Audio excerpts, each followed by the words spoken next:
Hello and welcome to Courageous Doctors, the new show for you and your doctor.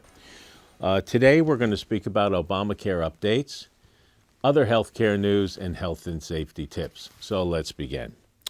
Bloomberg says that enrollment actually was pretty good this year for Obamacare in spite of the fact, as you know, the new tax bill took away the individual mandate for taxes and was supposedly the end of Obamacare, but subsidies still went through, and Obamacare is still going at least for this year. So that's good for all of us.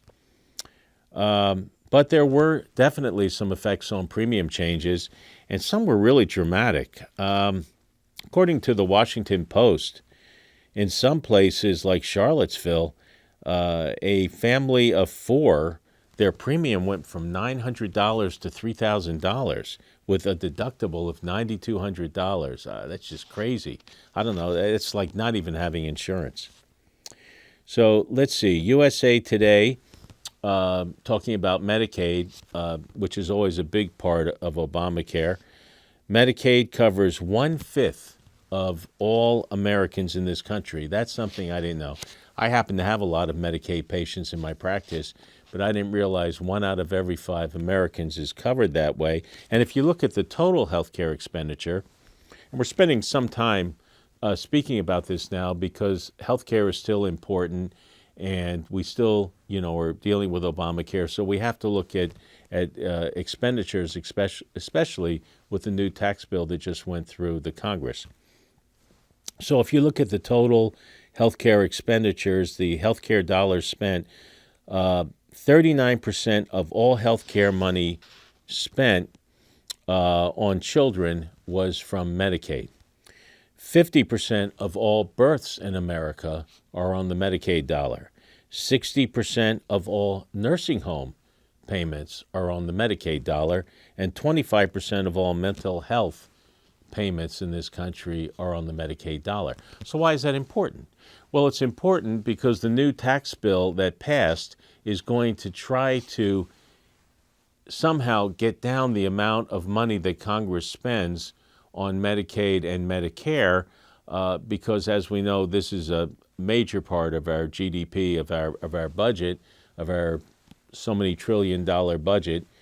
And so in terms of the Congress trying to make ends meet, we don't know how much money is going to now be allowed in the expenditure.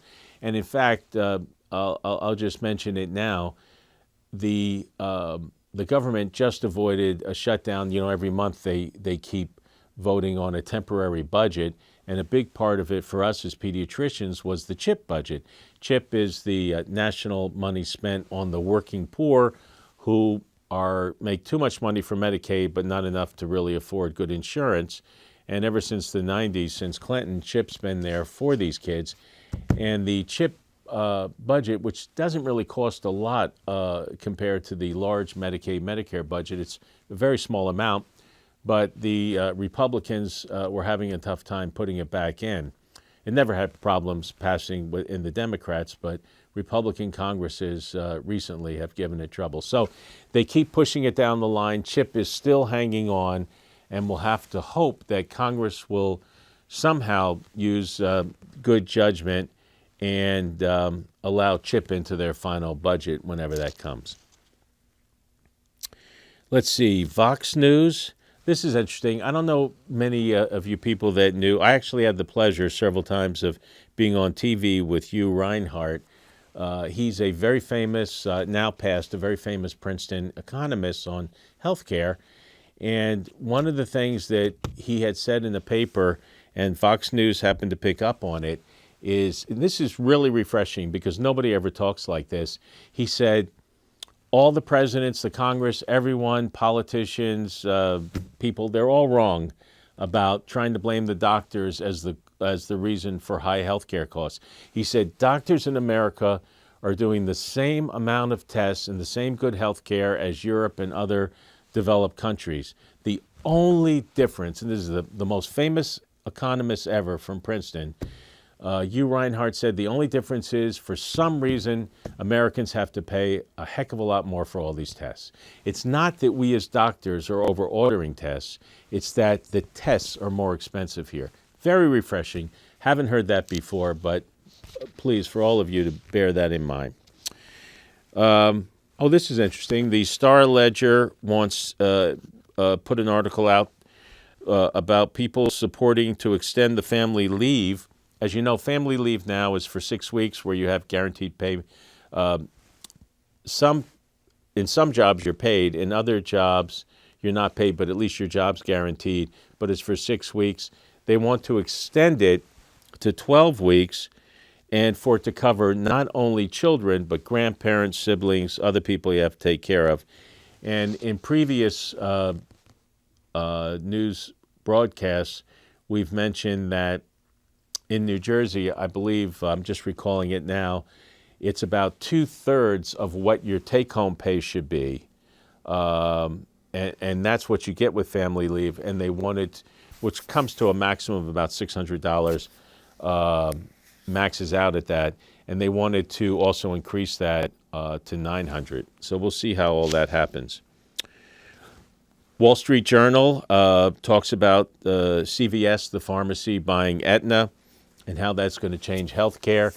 As a pediatrician, I have a lot of Aetna patients, and so I'll be interested to see. You know, CVSs have their own pharmacies, so we'll have to see how much of the Aetna patients are now going to CVS. Hopefully, they'll still have good care at their doctor's offices, and that if CVS is correct, that the added benefit of having the Aetna patients go to them, now that they own them and own their policies, would be that they can do a little more close follow-up for things like hospital follow-up and all. But hopefully CVS will have enough common sense to recognize the value of a family doctor and let these people come in and still see us. Now, let's move on to other healthcare news. CNN, I'm going to give a number of outbreaks. Plague is still going on in Madagascar. Thousands have been infected, many are dead. It is treatable if it's caught early. This is the same deadly plague that you read about in your history books from the mid-14th century that occurred every decade or so, for the next couple hundred years, and still occurs sporadically in certain areas of the country. We actually have plague cases in our own Midwest every year, a few of them. Madagascar always has a certain number. They're usually isolated. In this particular case, it got out to more of the city areas, so it became more widespread. Plague, if treated earlier, is treated. This is the same deadly plague that wiped out half of Europe in the mid-14th century. But again, we'll keep our eyes on that. Uganda has an outbreak of the Marburg virus, which is similar to Ebola, and the healthcare teams are trying to see if the Ebola drugs can go in. Remember, with the Ebola epidemic, we invented some new drugs, and they're going to try to see if they work. It seems to be isolated, but we certainly don't need another deadly virus that kills most of the people it touches spreading. That was very scary with Ebola a couple years ago, and I'm glad that that's over. Our Department of Health is warning of cases of meningococcal meningitis. Remember, we have 2 meningitis shots that we now give to people going to college. You get them when you're in the 6th grade in New Jersey. You get them when you're after 16 years old, a booster, and when you travel to endangered countries. The special new shot is for this meningitis B. The other meningitis shot we have covers other strains of this meningitis, and it's the meningitis B that most people don't get, except I think Rutgers and Princeton were requiring it. But there's been outbreaks at UMass, and I recently just got over the public health lines. There's another outbreak at another college campus, I think out Midwest. So some people are rethinking whether we should give more of the B But right now, it's not the shot that's required for most colleges or for the sixth grade. Time magazine says that Legionnaire's disease broke out in Disney. We get Legionnaire cropping up from time to time. It's very scary. You can die from Legionnaire's disease. It affects your breathing. You breathe it in from the ventilation system, from something wrong with the water tanks and the cooling systems, either on boats or in apartment complexes. It seems to be traveling from place to place in New York. We had outbreaks in Queens and the Bronx, and now it's made it down to Disney with nine people ill. In Fox News has reported a deadly tuberculosis outbreak in Minnesota. 17 cases, 6 dead in some kind of senior center.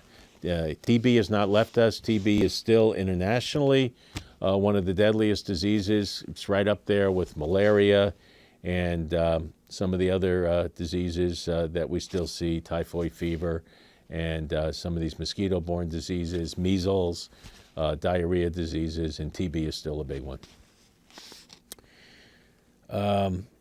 The Department of Health, as you know, we from time to time we've spoken about this. Brucella was actually picked up from drinking cow's milk. These were cows that were given the Brucella vaccine, which should be harmless, I guess, to cows, but not to us. So we got Brucella by drinking raw unpasteurized milk, and that wasn't fun. Brucella's a bad one. Now, remember, we just had a horrible hurricane devastation in Puerto Rico, and the Department of Health has still put us on alert that we should be careful. They've actually blocked food coming in from industrial plants in Puerto Rico, and this is a recall from the Tratton Group and Productors Danny Incorporated meat and poultry products. So just be careful about any products coming in from Puerto Rico. Let's see, CTV News had a London study, very interesting, that finds that groupie strep, which is actually something we look for commonly in moms that are about to deliver because it can cause devastating infections and actually kill newborns. In this case, they said it was responsible for a lot of stillbirths, so I'm not surprised. The Smithsonian has recently put out a big publication, and we get these time to time, warning us that we are not prepared to handle a major flu pandemic. And, you know, we know that. I mean, the government has been honest. Every major flu epidemic we've had from 2009, when we had that big H1N1, remember, when we were all being prepared, there was a huge putting out from the government that said, listen, we're storing up Tamiflu, but you guys, you're on your own. You know, we're not going to come out massively taking care of 1 million people with the flu. You have to prepare your own towns and states, and we have all that. I can tell you, being in the Medical Reserve Corps, that I'm very proud in New Jersey that our local government has done a good job. We're prepared. But when they say they're not prepared, what they're talking about is that we don't necessarily have enough hospital beds. We don't necessarily have enough ventilators to save people's lives that stop breathing with the flu. And this is something the government has never really built upon. Why? I don't know. In fact, it got so bad that in New York, their public health department actually published guidelines saying who should be giving ventilators in the emergency room in the case of a massive flu epidemic, because they're so limited that they actually make judgment calls on who can live or die based on who's likely to live with a massive flu and a overwhelming pneumonia where you're going into shock and dying. So these are definitely things that has to be addressed, and the Smithsonian was bringing it to light. The Washington Post says that we have new blood pressure guidelines. As you know, the blood pressure guidelines were saying that it used to be 140 over 90, and that made about a third of us in the country hypertensive. Now, if you're over 130 over 80, you're hypertensive, which will make half of us hypertensive. So welcome to the group. You can share my blood pressure pills. I'm sure you're on it as well as I am. CNN, this is very interesting. An Israeli tech company actually has a machine using nanarays that reads your breath and tells you what horrible disease you have. Incredible. I don't know much more about it than that, but very interesting. Let's stay tuned on that. This was a little troublesome. The Department of Health said that a stray kitten in Edison has rabies, but I think it was limited and isolated. And CBS says that this is pretty terrible. A person swimming in one of those water parks, water splashed in his eye, and he got a microsporidia parasite that ruined his vision, and he's not a happy camper. NBC News said that the National Institute of Allergy, that the flu vaccine this year is not as effective. I can tell you there was almost no reactions. I've given hundreds of flu shots. This is the first year we've had no reactions. I had no reaction. So I don't know if that has something to do with the fact that it's not working well, but they said they still want everybody to get it. It's better than nothing. But once again, we've got another year where it's not as effective as it could be.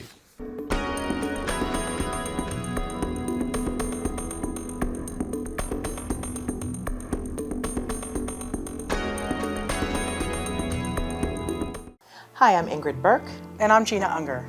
Gina has known Dr. Berry in a professional and personal capacity for many years, and we are thrilled to be in his building. We are psychotherapists, and we offer mental health counseling for ages 12 and up.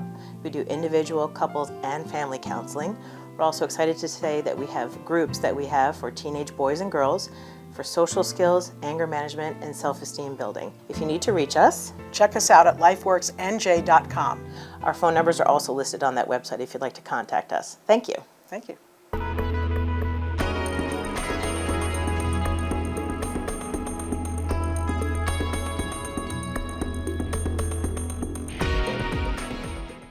Now let's move on to health and safety tips. The CNN says that our drinking water is responsible for 42 outbreaks in 2013 and 14, and these were due to germs and toxins, most of which was Legionnaire's disease. So we're cropping up with Legionnaire's disease again. But Cryptosporidium, which you know is something that we're seeing a lot more of in swimming pools, it's from animals pooping in the pool or people swimming with infectious diarrhea, and it's a pretty bad diarrhea. Giardia, another diarrhea. Toxic algae is something we don't often think about. And of course, they say one of the problems is chemical plants that are spilling and not enough chlorine in the storage plants. So Verge News said that the Harvard Medical School, a scientific team there, found banned supplements in common weight loss products. So here's a list of them. Gold Stars Infrared, Cannibal Ferox, Triple X, Simply Skinny Pollen, and they had these chemicals 1,3-DMAA and 1,4-DMAA, and also Games Day. So just be careful, of read labels and don't poison yourself to lose weight. Washington Post said the FDA is now issuing a warning in herbal supplements. Here's another one. Kratom, Kratom. 36 deaths are now linked to this. I don't know much about it, but I don't want to know any more about it. USA Today, this is alarming. Arsenic is in 65% of baby food products. Arsenic. Now, in all fairness, the government says arsenic is in the ground, and we've reported this previously that people growing rice and other products, there's going to be a certain amount of arsenic there because it's just in the ground. But, I wish they'd find a different ground to grow baby products. There's also lead and cadmium and all kinds of chemical crap in there. But anyway, it's also in infant formulas, 80% of the formulas. I don't know. What do you say to that? We're poisoning our babies. Okay, let's see. Newsweek has said that the pesticides on the fruits and vegetables will actually affect a woman's fertility by 18%. Those that had pesticides on their fruit were 18% less likely to conceive. So I guess it makes sense. And that was in JAMA in Internal Medicine. The Star Ledger has Casey S. Eldenberg, who's actually a Washington Post reporter, just gave some helpful hints on getting protein from non-meat sources. We always like to throw one of these in towards the end of the broadcast. So for all of you people like me that eat a lot of vegetables and are mostly vegetarian, beans, eggs, and nuts, yogurts, broccoli, stuff like that. Nuts and seeds have 4 to 10 grams per ounce. 4 to 10 grams per ounce of protein. Beans and legumes, 7 to 10 grams per half cup. Grains have 5 to 8 grams per cup. Soy, 9 to 16 per half cup. Fruits and veggies, 4 to 5 grams per cup. And dairy, 6 to 9 grams per ounce. So it's a good thing to know. Oh boy, this is another poisoning. Star Ledger reported we've talked about this before. There's a Seattle-based company that made formaldehyde in their flooring, but they had faulty joints that hold the floors together. The formaldehyde was leaking out of it and poisoned a lot of the homeowners that were in the house. And lastly, Bloomberg said that EpiPen failures.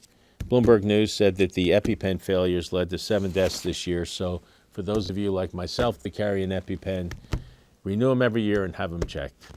I'd like to thank you once again before this holiday, before the holiday season. We're right after Hanukkah and right before Christmas and New Year's, to wish everyone Merry Holidays, Happy Holidays. As always, we welcome to hear from you, and we look forward to seeing you again next month.